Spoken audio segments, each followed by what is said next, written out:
Look, brothers and sisters, the greatness of God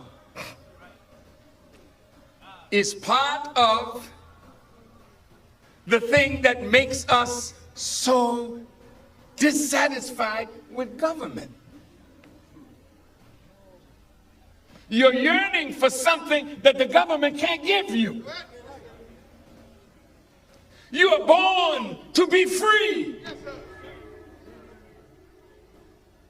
The Muslim program says we want freedom. We want a full and complete freedom.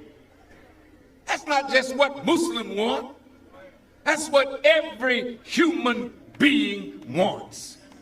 But how will you define a full freedom and a complete freedom? If I'm a seed and I'm 50 years old and I'm still a seed, have never been planted in the right environment to develop myself, then I don't have freedom. But when I'm free and fully developed, then I have attained a full and complete freedom. Can this house give you that? Come on. Well, you don't have it. So what are we petitioning this for? They can't give you what's not in their nature to give you. We're just making a demand because it's right to do it, but we know they can't do it. Oh, wait a minute, Farrakhan, why can't they? Let me show you why. The other day, for the first time, I said, let me go out and visit all the monuments that are on this mall where we as a people will be standing. And I quietly, as quiet as I could, slipped into the Jefferson Memorial. And I stood there looking at a 19-foot statue of a great American. Now this mall is hallowed ground for us, but it's also sacred ground for those who love America. And Thomas Jefferson was one of the most brilliant of the founding fathers of this country. If you read his words, I'm going to read a few, just to let you see that he was not a Christian. He never said he was, but he certainly was what they call a deist. He believed in one God. Now look at this. He said,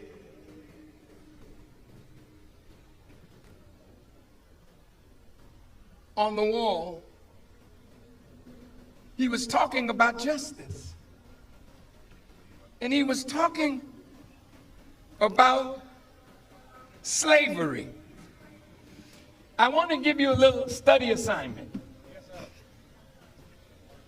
There were some things when he wrote the Declaration of Independence that they took out because he was dealing with King George as a vile man because he trafficked in black bodies, bringing them to America. I want you to go read his words, because Thomas Jefferson knew that if the slaves were not set free, one day what King George did by bringing us into slavery would cause the slave to rise and fight against those who were holding us in slavery.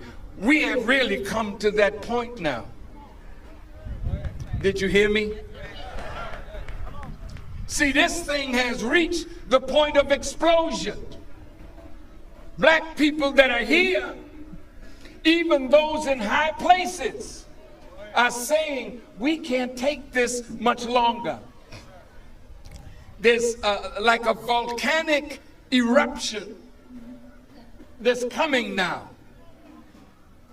You know, they say volcanoes are birthed out of magma, that is molten rock with gases, and this molten rock and the gases at the bottom, then you have an upper crust that begins to come down and meet the molten rock beneath. I said, isn't that an interesting picture? Because I hear you that are in the middle class crying out. Ain't too many middle class people here, but even if you were, you crying. Because the middle class is becoming the new poor. So that's the upper crust coming down to meet the magma below. It's bubbling now. And gases are coming up. And you see dust coming up from the sleeping volcano that has been asleep so long, you play around it like it don't have power to kill you. You play with the lives of poor people, indigenous people, black people, women. You play with the lives of soldiers who have given their lives on a foreign battlefield only to come home and be rejected and die while they're waiting for treatment and service. Why are you saying this in front of the Capitol, Brother Farrakhan?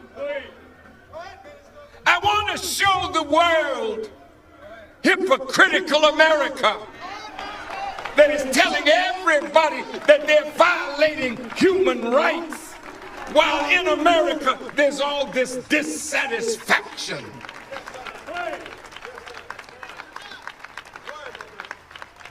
I think, Mr. President, we ought to be quiet,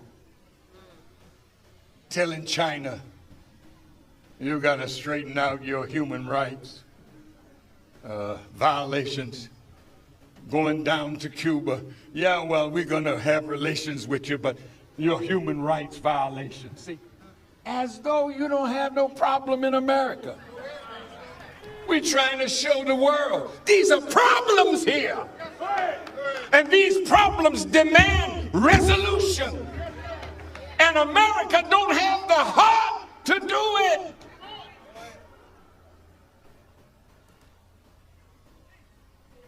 Thomas Jefferson gave some brilliant remarks about freedom and trembling for America when he reflected that God is just and that his justice would not sleep forever.